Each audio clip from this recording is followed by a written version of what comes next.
that he's losing his EV mandate, and he's very upset about things, but he could lose a lot more than that. I can tell you right now. Hey, Elon can lose a lot more than that. I don't know. I think we'll have to take Elon can lose a lot more than that. I don't know. I think we'll have to take a look. We might have to put Doge on Elon. You know what Doge is? Doge is the monster that might have to go back and eat Elon. Wouldn't that be terrible? This morning, the Trump-Elon Musk feud is back on. As lawmakers worked, as we've now been talking about overnight, the president worked to social media, hitting back at Musk. In a late-night post, Trump suggested that Doge should investigate federal money that Musk's companies have received, writing and at one point that Elon may get more subsidy than any human being in history by far. And without subsidies, Elon would probably have to close up shop. Perhaps we should have Doge take a good hard look. Musk earlier had picked back up on his attacks on the president's massive tax and spending bill. Remember, he called it disgusting at one point. Musk even vowed to back primary challengers for any lawmaker who voted for it. Or he also said he could start a new political party if the bill passes. Hadas Gold tracking this element of this ongoing story and saga. What's going on here this time, Hadas? Yeah, Kate, this is significant because this is the first and starkest political threat that Elon Musk has made about his political future. We were waiting. There's lots of questions. What will Elon Musk really do going forward in the midterms? Remember, he had said he was going to kind of step away from the political spending. And it should be taken seriously because when Elon Musk gets laser focused, gets obsessed with something, he has the willpower and he has the funds to get it done. Now, he made essentially two really big kind of threats and promises over the last 12 hours or so. The first, as you noted, he said he will back any primary challenger in Congress who has talked about reducing government spending, but then voted for this big, beautiful bill, saying it will be the last thing he will do on earth. Look at this poster that he said will feature the face of any member of Congress who does this. It shows Pinocchio in. Yeah. Trump implies Doge may look into Elon Musk subsidies. Elon Musk says, I'm literally saying cut it all now. I don't know what the he's going after. I don't know what he's saying. And saying yes, this is what the CNN audio is busted as always. Okay. People will see as they go to vote. And he's already declared the first candidate that he will be backing up. That will be, of course, Representative Massey. Massey was one of the Republicans, of course, to vote against the House version of this bill last month. And he has been President Trump's #1 target so far for Republican primaries going forward. So that, again, puts him on the opposite end of the spectrum for President Trump once again. And then he did promise this. He said that he will create a new political party called the America Party. Remember, his political action committee is called the American PAC. He says if this insane spending bill passes, the America Party will be formed the next day. Our country needs an alternative to the Democrat-Republican uniparty so that the people actually have a voice.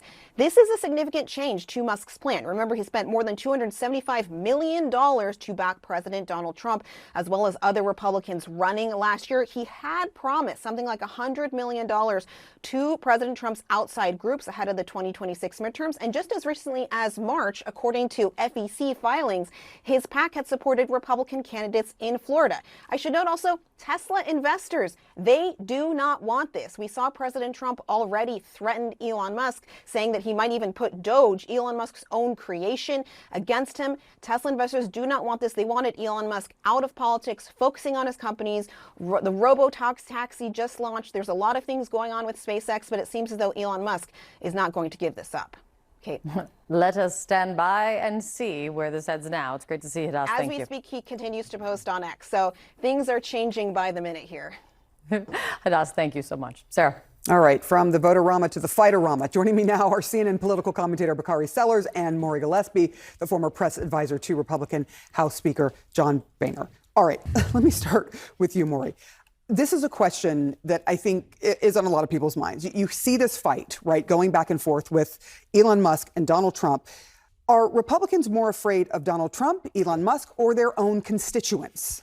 I mean, this is really childish, but it wasn't just a few months ago that Elon Musk said for any member or... I mean, it's very clear that they care more about Donald Trump, like above all, because Donald Trump has the capacity to at least whip the constituents. Okay. But not only that, but also Republicans have never cared about their constituents. What are we talking about?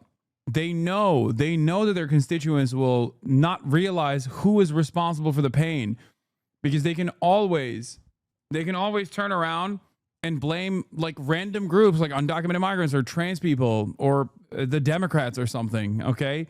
And when you have an ineffective, servile, inept Democratic opposition party, there is no space for them to actually push back on this messaging.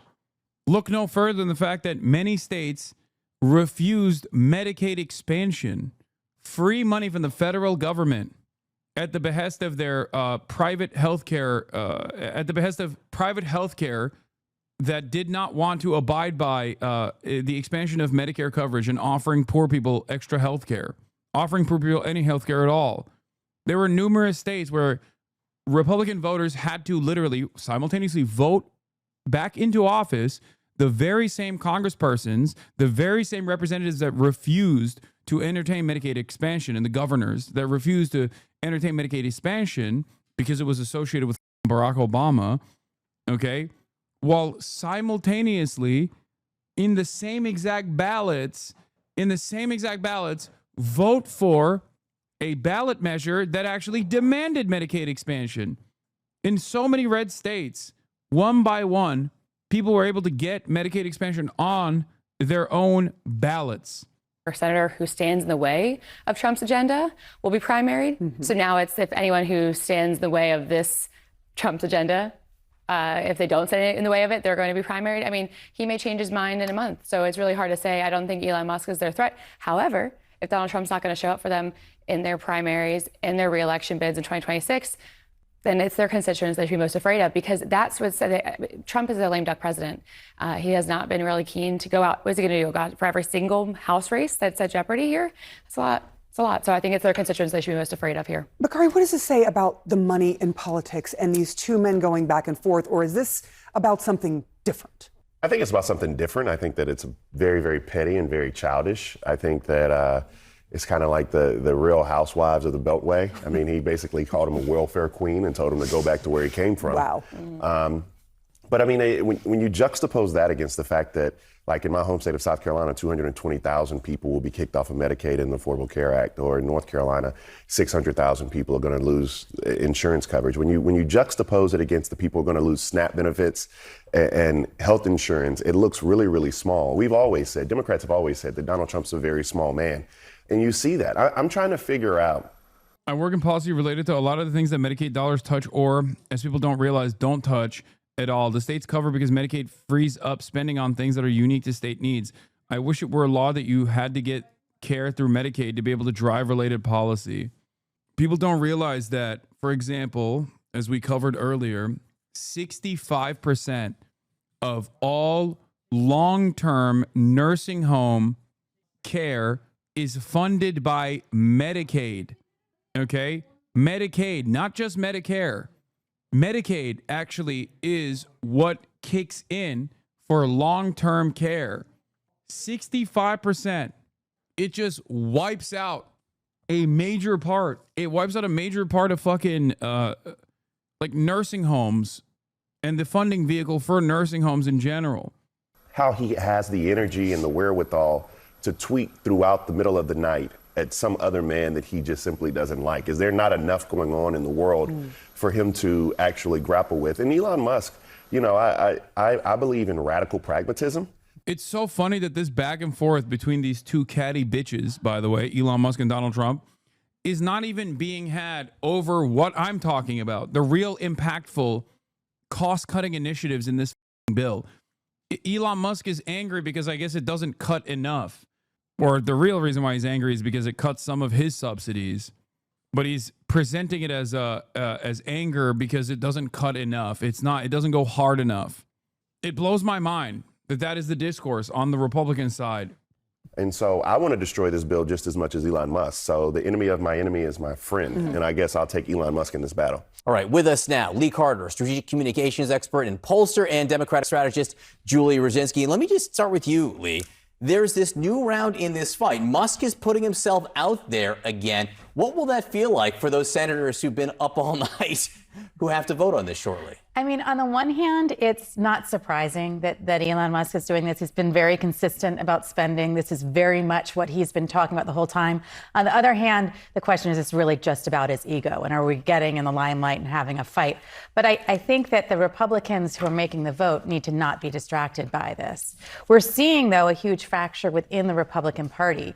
75% of MAGA Republicans support this bill, but 75% of non-MAGA supporters, Republicans, actually oppose the bill. So you've got a huge fracture in that party, and I think Elon Musk is symbolic of what that is. And just so people know, Trump, on his Truth Social platform, has responded to Musk already. We haven't heard from him out loud, which we may shortly, but among other things, Trump accused Musk of wanting subsidies. He say Elon may get more subsidy than any human being in history by far, and without subsidies, Elon would probably have to close up shop and head back to South Africa.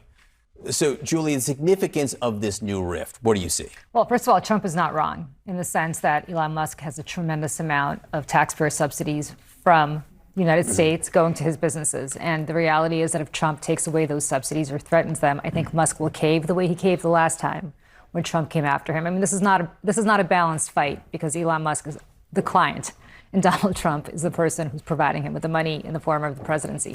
So, look, Musk can tweet all he wants, but the reality is that if Trump actually moves against him and takes away his subsidies or threatens them, I suspect Musk will cave. The one difference with Elon Musk, whenever we're talking about him, is just the huge amount of money he has. And one of the other things he's threatening is to launch this third party, or is to fund a third party here. You guys have both worked in this business and have for a long time.